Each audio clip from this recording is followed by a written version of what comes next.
एक बार की बात है, किसी नगर में एक बहुत बड़ा सेठ रहता था।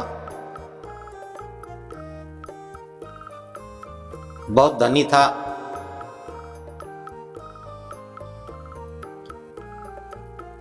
बड़ा अहंकारी था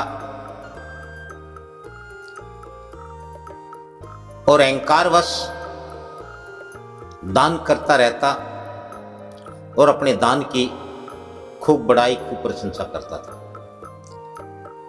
एक बार उस सेठ ने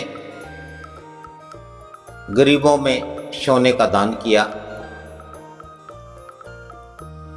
गरीबों को बुलाया और उन्हें थोड़ा थोड़ा सोना दान किया। उस नगर में ही एक छोटे से आश्रम में एक संत जी रहा करते थे। बड़े ही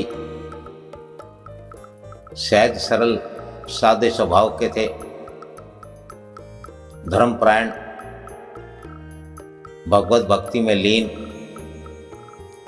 अपनी मस्ती में मस्त रहते थे। सेठ जी ने उन्हें भी बुलावा भेजा कि जाओ उन संत जी को बुला करके लाओ। वो संत जी आए और सेठ ने कहा कि संत जी, आज मैंने गरीबों में सोने का दान किया है, आपको भी मैंने बुलावा भेजा, सोचा कि कुछ सोना आपको भी दिया जाए। तो संत जी कहने लगे कि सेठ जी, मुझे सोने से क्या अभिप्राय है, मेरा क्या काम है सोने से, मुझे तो परमात्मा जो दे देते हैं वही पर्याप्त है, मैं उसी में संतुष्ट हूँ, उसी में खुश हूँ, और आप इस सोने के फेर में मुझे ना उलझाए, मुझे सोने की कोई आवश्यकता नहीं। उन संत के ऐसा कहने से सेठ के अहंकार को ठेस लगी, चोट लगी।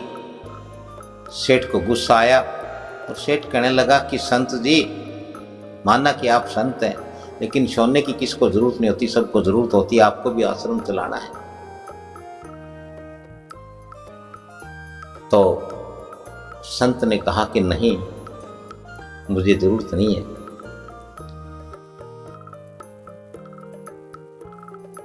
सेठ के अभिमान को और अधिक ठेस लगी और सेठ ने कहा कि संत जी, आप मुझे नीचा दिखाने का, मुझे चिढ़ाने का प्रयास कर रहे हैं। ऐसा भला कैसे हो सकता है कि किसी को सोने की जरूरत ना हो। आप भी आश्रम का कोई काम करवा लीजिए और मेरा आपसे यह आग्रह है कि आप सोने का दान लें। तो संत जी ने कहा कि ठीक है सेठ जी, आपका आग्रह है, मैं ले लेता हूं, बाकी मुझे कोई जरूरत नहीं है।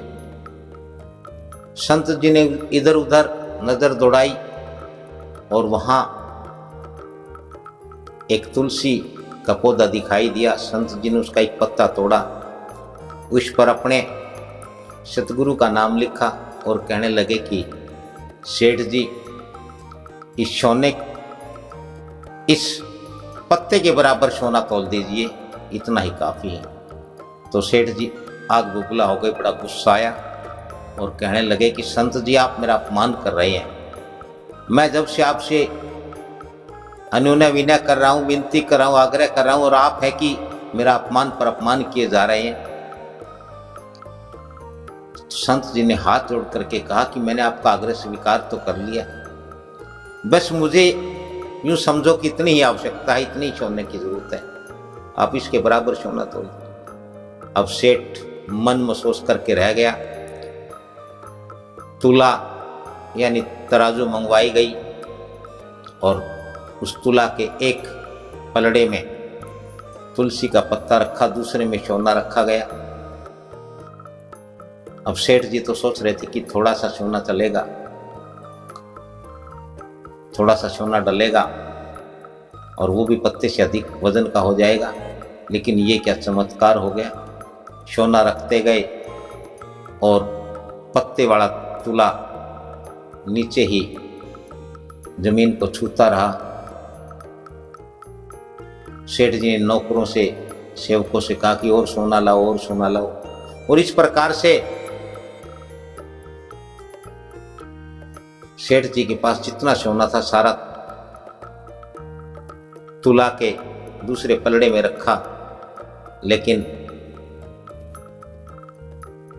उस पत्ते वाला पलड़ा हिला तक नहीं। और सेठ जी ने कहा कि जितना धन है उस सारे का सोना खरीद करके लाया जाए। और सेठ जी ने बाजार में जितना सोना उस नगर में मिल सकता था सारा सोना मंगवा लिया, लेकिन फिर भी तुलसी के पत्ते वाला पलड़ा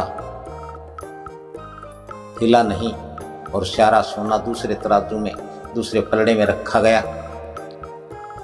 अब सेठ को तो काटो तो खून नहीं, सेठ का सारा अहंकार समाप्त हो गया, सारा गुस्सा समाप्त हो गया। और सेठ बड़ा अचंभित हुआ और संत जी के चरणों में गिर के रोने लगा कि हे संत जी, मुझे मेरी भूल का एहसास हो गया है। मैं अहंकार में जी रहा था और मैं ये सोचता था कि मैं धनी हूँ, मैं सेठ हूँ, मैं दान करता हूँ और भला दान लेने में किसको रुचि नहीं होगी।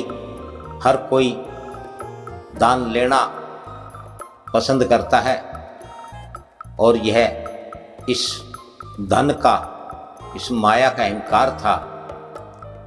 और आज मुझे मेरी भूल का एहसास हुआ है।